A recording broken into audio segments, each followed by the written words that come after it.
मृत्यु के बाद क्या होता है, और 24 घंटे बाद आत्मा घर क्यों आती है, और मृत्यु के बाद रविया क्यों मनाई जाती है, क्या 13 दिनों तक मृतक की आत्मा घर पर रहती है, यह सब जानने के लिए वीडियो अंत तक जरूर देखें।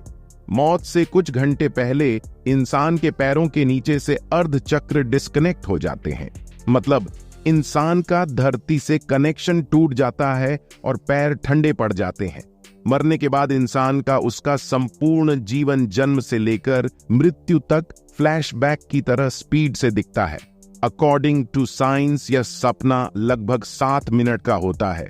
उसके बाद ब्रेन शट डाउन हो जाता है और अंत में इंसान अपनी सुनने की शक्ति खो देता है, जिसके बाद एस्ट्रल कॉर्ड टूट जाता है, जो कि एक तरह से शरीर और आत्मा का कनेक्शन है, जिसके टूटने से आत्मा शरीर से मुक्त हो जाती है। लंबे समय से शरीर में रहने के कारण वह बॉडी को छोड़ने से मना करती है। वो फिर से बॉडी में प्रवेश करने की काफी कोशिश करती है, लेकिन वह असफल रहती है। जैसे हमारे लिए किसी की मृत्यु को स्वीकार करना मुश्किल होता है, वैसे ही आत्मा भी शरीर की मृत्यु को मानने से इनकार करती है। नश्वर शरीर छोड़ने के बाद आत्मा बॉडी के 15 फीट ऊपर हवा में तैर रही होती है। वह अपने परिजनों को रोता हुआ देखती है। उसके बारे में बोले गए शब्द उसे किसी शोर की तरह सुनाई देते हैं। हिंदू ग्रंथों के अनुसार रात के समय अंतिम संस्कार नहीं किया जाता, उसे सूर्य देव की पहली किरण के बाद ही जलाया जाता है।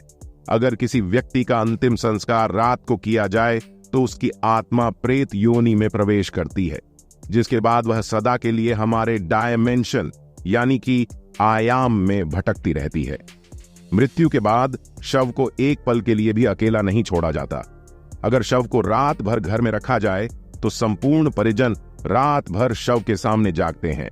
अंतिम समय में 2 यमदूत आते हैं, वो मरने वाले के साथ जैसा उसने संपूर्ण जीवन लोगों से व्यवहार किया था, ठीक वैसा ही व्यवहार उसके साथ करते हैं। अगर मरने वाला अच्छा आदमी है तो वो प्राण त्याग देता है, परंतु वह पापी है तो यमदूतों के टॉर्चर से वह तड़प तड़प कर मरता है, जिसके बाद आत्मा को एक प्रकाशम गुफा से होते हुए यमदूत यमलोक लेकर जाते हैं। रास्ते में वैतरणी नदी पार करते हुए आत्मा को जाना होता है। यह नदी आग से लटपट होती है।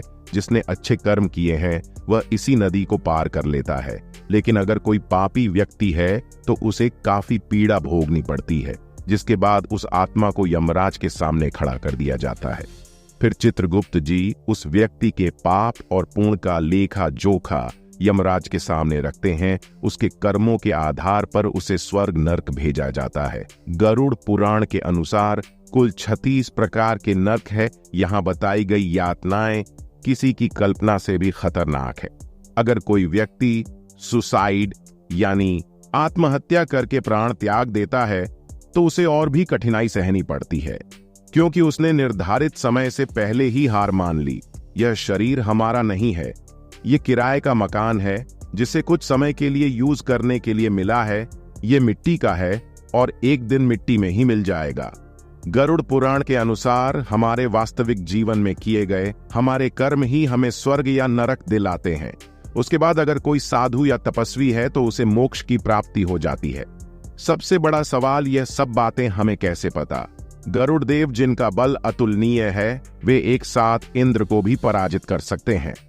गरुड़ देव स्वर्ग से अमृत कलश लेकर उड़ गए थे, लेकिन उन्होंने अमृत पान नहीं किया।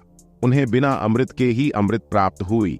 यह वरदान उन्हें स्वयं श्री हरिनारायण ने प्रसन्न होकर दिया था। गरुड़ देवता अमर है, उन्हें नहीं पता कि मृत्यु के बाद क्या होता है, इसलिए जिज्ञासावश उन्होंने श्री हरिनारायण से यह प्रश्न पूछा और इसी ध्यान को हम गरुड़ पुराण के नाम से जानते हैं। भगवत गीता में श्री कृष्ण ने कहा था, आत्मा ना तो पैदा होती है और ना ही वह मरती है, वो तो सिर्फ वस्त्र की तरह एक शरीर से दूसरे शरीर में प्रवेश करती है। मृत्यु तो केवल शरीर की होती है, आत्मा की नहीं। जीवन मृत्यु का चक्र यूं ही चलता रहता है, इसलिए don't die before you are dead. मरने से पहले कभी मत मरो। अंतिम समय में राम नाम सत्य है, इसलिए कहा जाता है कि वही संपूर्ण जीवन का सार है। श्री राम ही सर्वश्रेष्ठ है, वही सत्य है। अगर वीडियो पसंद आया तो वीडियो को लाइक और ज्ञान वास्तु चैनल को सब्सक्राइब जरूर कर देना। मिलते हैं अगली वीडियो में।